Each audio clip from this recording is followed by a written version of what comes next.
In this video, we're going to talk about the acacia tree.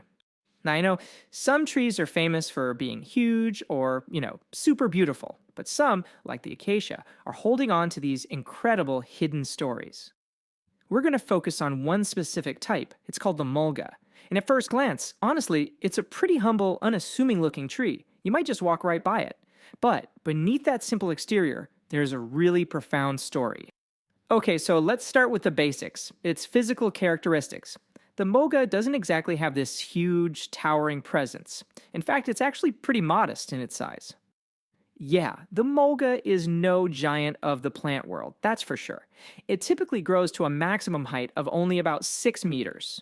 And its canopy, the branches and leaves, spreads out to about 4.5 meters wide. So we're talking about a relatively compact tree.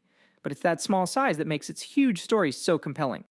So we've got this modest little tree. But how in the world did it become this secret symbol with a story that has literally spanned centuries?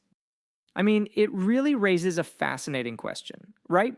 How does a tree this size become such a powerful symbol in art and history, and even in secret traditions? What is its hidden meaning? Well, a big clue can be found in a really specific place, sitting right on top of the Masonic Hall in Mendocino, California. There's this hand-carved sculpture from way back in 1866, and it shows this very scene, putting a humble little acacia sprig right at the center of a deep, symbolic story. And this gets to the heart of it all. The acacia wasn't some random choice. Nope, it was picked for its incredibly deep symbolic meaning, especially within Masonic tradition, which actually pulled from much, much older texts. So in these traditions, the acacia represents endurance and the immortality of the soul. And this symbolism comes directly from the tree itself.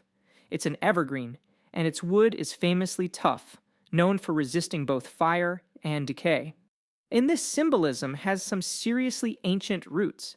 The tree's incredible durability is exactly why, in the book of Exodus, acacia was the specific wood commanded for building one of the most sacred objects in all of history, the Ark of the Covenant. Okay. So, the acacia is this powerful symbol of endurance. But how does the real, living tree actually live up to that symbol? What does it take for an acacia to really endure, turning that ancient symbolism into a scientific reality? The answer, it turns out, is less about ancient mystery and more about modern science. For an acacia to live up to its amazing symbolic potential, it needs a very real, very practical foundation to survive. And that foundation? It's what's under the ground. We now know that the single most critical thing for any tree's long-term health and endurance is the volume of good soil its roots can access. It's its life support system. So, let's bring it right back to our mulga tree. With its 4.5 meter canopy, the recommended soil volume to make sure it truly endures and thrives is 10 cubic meters. That right there is the scientific recipe for its resilience. Okay, so let's bring it all together. What an amazing journey for just one tree, right? Here are the key things to remember that make up the incredible story of the acacia. From its small, humble size to its huge role in ancient scripture, from its secret meaning of immortality to the real-world science of its survival, the acacia is just so much more than a tree. It's a true symbol of endurance with a hidden story that's now yours to share. Alright, that is it for this video, everyone. Thank you for watching. Please make sure you are subscribed to our YouTube channel, and I'll see you in the next one.